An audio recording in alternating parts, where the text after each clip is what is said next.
I'm going to be sharing in this message today. I'm going to be using this message to let you know that I have sensed that the time is right for me to step down from my role as lead pastor here at Sherwood Park Alliance. I have signaled to our board that I intend to resign later this year. I haven't resigned yet. I've just signaled that I intend to.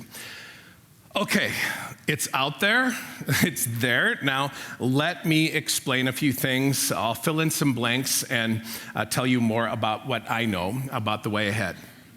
So I want you to know that this is a conclusion that I arrived at not quickly and not easily. This is something that I have been processing for quite some time. Corrine has been my closest advisor. She will always be the most important voice in my life, and she has been incredibly supportive through this little journey of trying to navigate some of this. Her influence is closely followed by those of my kids. Our kids, Andrew and Karis and their partners, they're here this morning. They've been with us all weekend. Those 5 individuals, my wife, our kids, their partners, these are the most important people to me. I learn from them. I grow from them. They challenge my thinking. They push back. They counsel me. They listen to me. They let me vent, and they love me. And I get to love them back. And having them in my life is about as good as it gets. I kid you, it really is as good as it gets. I'm so grateful for them. I'm also blessed with incredible colleagues and friends. I am one of the individuals who's been privileged to be so deeply connected to so many ministry friends, pastors, leaders from the US and Canada. It's just been extraordinary how many good people that have spoken into my life. I love a lot of people that watch my life closely and tell me what they see. And I've been working through some of this with a therapist, not too proud to tell you that. I also have a spiritual director and an advisor and a mentor in Morris down in Portland. He's huge in all of this. There's many of you in this congregation who have been my friends, my partners. You've shaped me. Leaders across this church have shaped me. I'm thinking right now of current and past board members. Several of you are in the room, and I've interacted with a number of you over the last few days as we've built toward this. Extraordinary leaders in this place throughout our history. And then I'm thinking about our staff team. Such a gift to be able to do life in team. A couple of years ago, I wanted to count how many people I've worked with on staff just out of curiosity. And so I literally counted every pastor, every admin, directors, part-timers, full-timers, operations team members, custodians, summer interns, everybody, temps. And the number of people I've worked with on staff is approaching 250 over my 16, almost 17 years. And all of them have had they've profoundly shaped this place, and they've profoundly shaped me. A lot of pastors work in isolation. Pastoral ministry typically is a pretty lonely existence, really, in a lot of ways, and that's not been my story. I've gotten to do really the last 23 years, both in this church and then 6 years in a church very similar to this one in Kelowna, just surrounded by a large group of people, and that's such a great way to come to work. So it was in late October that I felt confident enough to begin discussing all of this with our elders. And since that time, they have been walking with me, they've been praying for me, and they've been supporting me in exemplary ways. I thank God for them. I thank God for our board, and I want to assure you that you are in good hands. You have good leaders out in front of this place. Listen, everybody, leadership is always a temporary assignment. Always is. All pastors are interim pastors. I think all leaders are pretty much interim leaders, but it's certainly true of pastors. Leadership is a temporary assignment because leaders like me, we don't own the teams or the ministries or the organizations we lead. We're stewards. That's how I have thought about myself for the last 16 years. We're stewards trying to take care of something that's been entrusted to us for a season. So wise leaders embrace the temporary nature of leadership, and they have their minds set on preparing whatever it is they're leading for the future, setting it up for the future. And so here's the last leadership lesson I'm pulling from the life of Moses. Developing others for leadership is an essential responsibility. Good leaders develop others and let them fly. wise leaders, godly leaders, take responsibility for future leaders. A leader who isn't developing future leaders isn't leading well. A leader who's not willing to step aside and let the next generation lead is being short-sighted. In some cases, maybe even a bit selfish. And so I've tried to avoid these pitfalls and pave the way for another generation of leaders, including the next person who will lead here. So now, let me be a little bit self-indulgent and make this about myself and explain a little bit more about why I'm doing what I'm doing. Number one, and it sometimes is just this simple, I'm just ready for a change. I'm just longing for a bit of a change. I like change. I've always liked change, but I've been doing this for quite a while now, not just here, but elsewhere as well. I started in pastoral ministry at 21 years old. That's when I first became a youth pastor in Southern California. So I've been serving as a local church pastor for 97% of my adult life. I did the math. Outside of an academic year and one transition, I've been employed as a local church pastor for 97% of my adult life. And so I want to, at some point, try doing something other than local church pastoring for a season. So I want you to hear clearly that I'm not looking to find a similar role in another church so I can recycle my sermons and coast. That's what pastors do sometimes. And the other thing I want to make sure you hear is that, and I forgot to mention this last night, I don't want to forget, Karina and I have no intention to leave this community. This ridiculous city sits in a ridiculous place on the planet. I will confess to you, that's how I feel about this place. Yet this place is our home. This is where I feel like we belong. You are our people. I mean that. This place and this wider community is where we have deep connections, relationships fostered over many years, and so we are committed to remaining, for now, in this area, tending to the relationships that are essential to us. One lens through which I'm sort of observing myself, I don't know if you do that, but you sort of step back and you try to kind of look back on yourself. One of the lenses that I'm kind of looking at all of this with is through the lens of the closest thing I have to a life verse. I haven't had a lot of people ask me about life verse. I don't talk about this that often. But a few weeks ago, I was profiled along with a few others in a kind of a agency publication, and they asked me, do I have a life verse? And I very confidently said, yeah, I kind of do. It's Luke 2:52.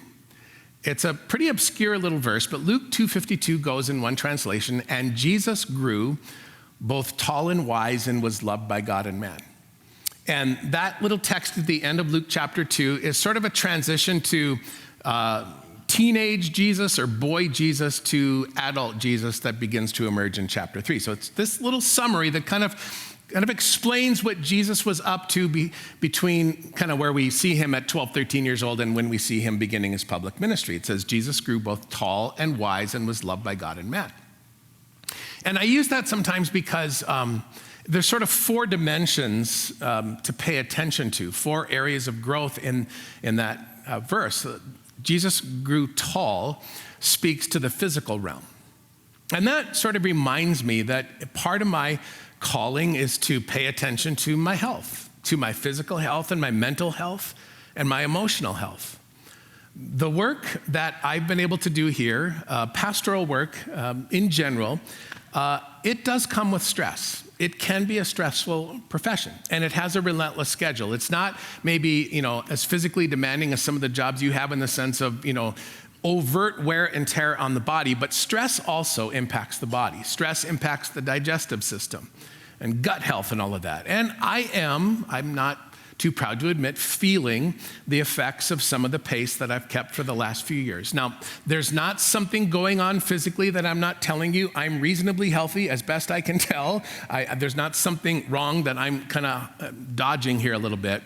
But I know my physical health could be a bit better, and I am experiencing a little bit of soul fatigue, and I'd like to address both of those. So Jesus grew both tall and wise.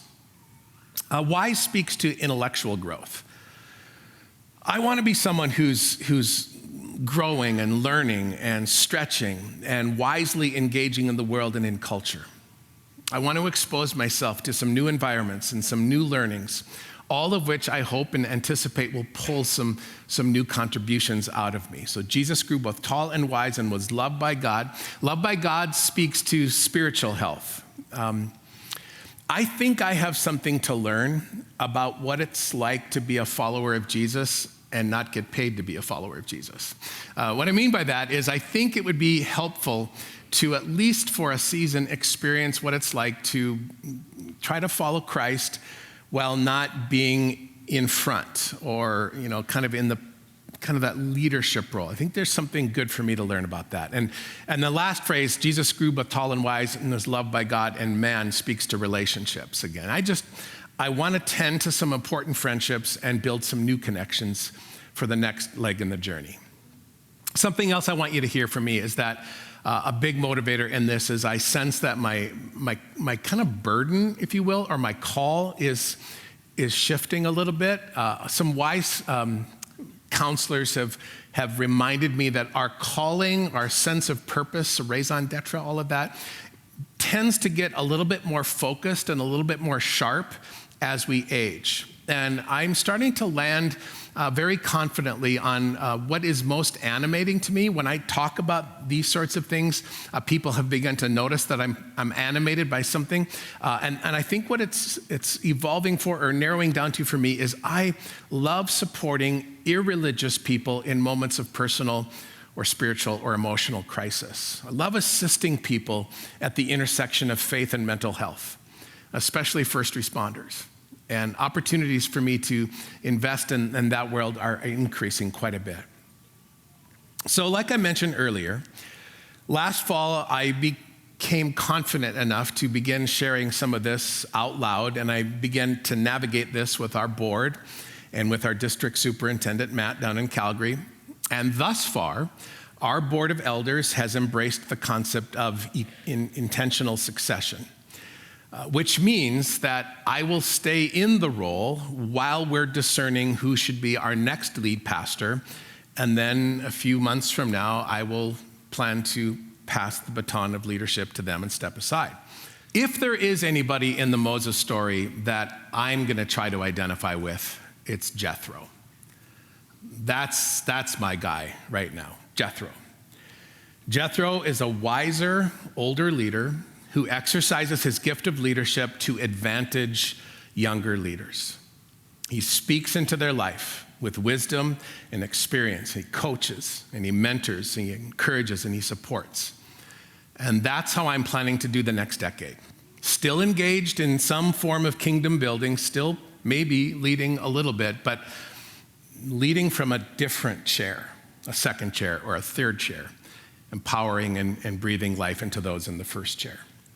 And the second thing I'll say, the last thing I'll say from the text is the Moses story is probably most famous for that plea to the Pharaoh where God commands him, says, hey, go and ask Pharaoh to let everybody go. And you know the line, right? Where he says, say it with me, let my people go, right? This is a little corny, but my people, this is part of you starting to let me go. Play with that for a while. Anyway, so here's my sense for what happens next. Like I said, the Board of Elders has embraced the concept of succession, intentional succession. And we're defining that as a strategic process conducted with openness and transparency, stakeholder engagement, congregational engagement, and we all hope high trust. One of my key leaders expressed it like this: if we can do this with high maturity and low stupidity, we have an opportunity to model what it looks like for deeply rooted followers of Jesus to navigate change, okay?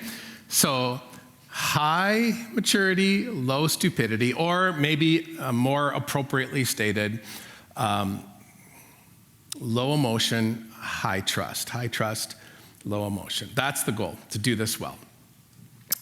This is not my prerogative to name my successor or to manage this whole process. I'm here to help.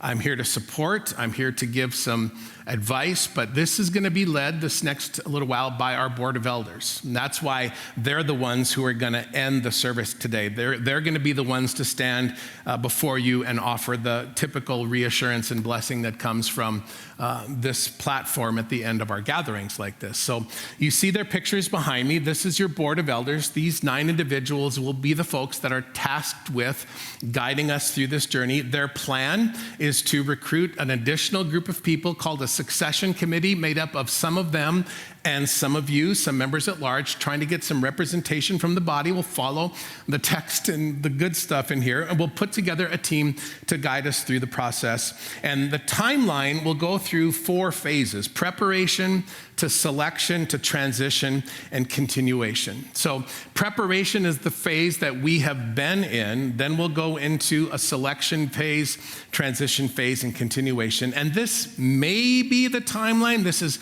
kind of what's drafted now. We're going to go away on our retreat. Our board retreat is in a couple of weeks, and we're going to put a lot of time into planning as we go into our retreat, and we'll work our timelines and all of that. But our kind of working draft right now has us in the preparation phase right now, but that preparation phase will come to an end, hopefully by the end of February. And then around the 1st of March, we'll move into that selection phase. And hopefully selection will take place between kind of April and May and interviews and all of that. And maybe, if things go as we hope, we'll be announcing our next lead pastor in May. And then the transition phase will be the summertime. We'll kind of do all of that over the summer. I'll stay in the role.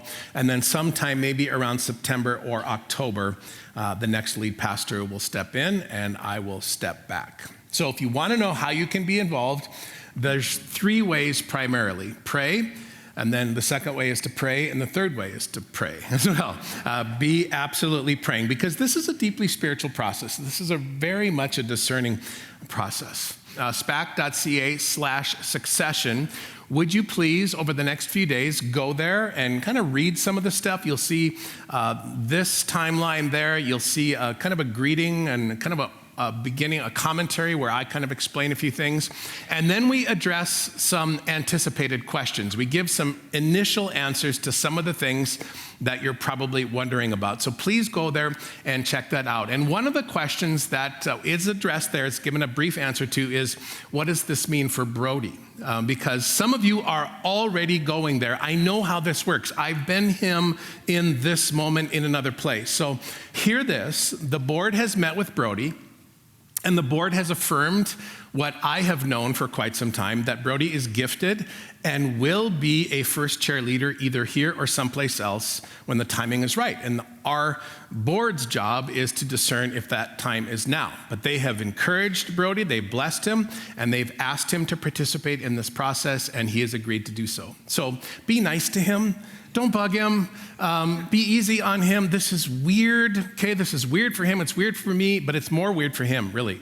Right now it is. So again, high maturity, low stupidity, low emotion, high trust. That would be really helpful.